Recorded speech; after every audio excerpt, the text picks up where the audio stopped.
Across the vast American landscape, silent witnesses of a bygone era stand still. These are the ghost towns, once thriving hubs of industry and community, now left to the dust and wind. Echoes of laughter and footsteps once filled these halls, now replaced by a heavy, haunting silence. Every collapsing roof and broken window tells a story of dreams once held and lives once lived. Remnants of a time when the road was the lifeline of the West. As the sun sets on these forgotten places, we're reminded of the fragile nature of our own structures. Welcome to the echoes of the past. From the gold mines of the Rockies to the farming towns of the plains, hundreds of these relics dot the map. A stark reminder of how quickly the vibrant can become the forgotten. To understand America's ghost towns, we need to go back to the 19th century. The United States was expanding westward at an incredible pace. Millions of acres of land remained unsettled. The government encouraged migration. Railroads pushed deeper into the continent, and everywhere people looked, there seemed to be opportunity. Then came the discoveries. Gold in California, silver in Nevada, coal in Pennsylvania, oil in Texas. Whenever valuable resources were found, people rushed in. A tiny settlement could become a booming town almost overnight. Miners arrived first, then merchants, then families. Soon there were schools, churches, banks, and hotels. Entire communities appeared where only months earlier there had been empty land. For many Americans, these towns represented hope. But there was one major problem. Most of them depended on a single industry. And when that industry vanished, so did the people, leaving behind only the ghosts of the past. Chapter 3. The Gold Rush begins. A single discovery would change the nation forever. It started with a glimmer in the water. Imagine finding a rich gold deposit in a mountain stream. A secret that big couldn't be kept. News spreads quickly to every corner of the globe. The lure of fortune was irresistible. Thousands arrive, hoping to strike it rich. Where there are people, there is opportunity. Businesses open, and tents become towns. As towns grew, so did the stakes.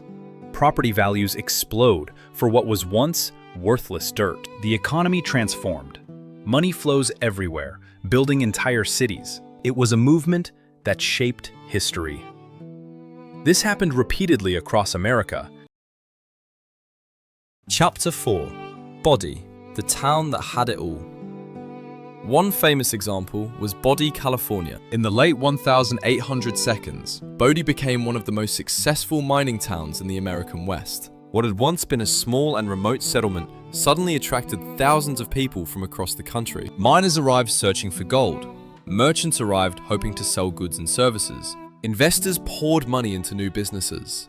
At its peak, thousands of people lived there. The town had newspapers, schools, hotels, churches, saloons, and dozens of businesses. Its streets were crowded with workers, families, travelers, and entrepreneurs.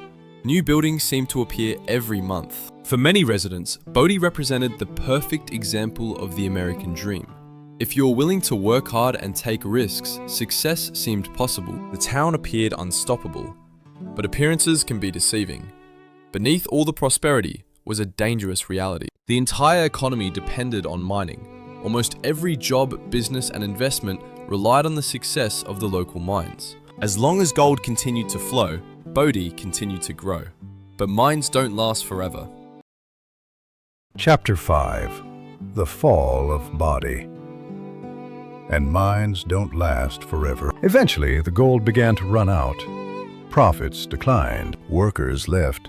Businesses closed. The town that once seemed full of opportunity began losing its population. Every year, fewer people remained.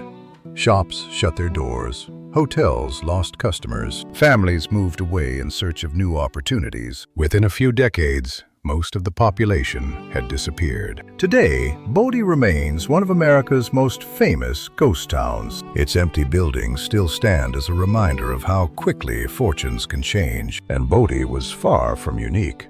Hundreds of towns followed exactly the same pattern: boom, prosperity, decline, abandonment. Chapter 6. Resource towns across America. The story repeated itself across the country. Coal towns emerged throughout Appalachia. Logging towns appeared deep in the forests of the Pacific Northwest. Oil towns spread across Texas and Oklahoma. Each town was built around a specific industry. Entire communities depended on a single source of income. As long as demand remained high, everything seemed fine. Workers earned good wages. Businesses expanded. Families settled down and built their lives there. New schools, churches, and public buildings were constructed. Many people believed these communities would continue growing for generations. But resources eventually run out. Markets change. Technology evolves. Chapter 7. The Slow Collapse. When that happened, entire towns faced a crisis. Workers moved elsewhere.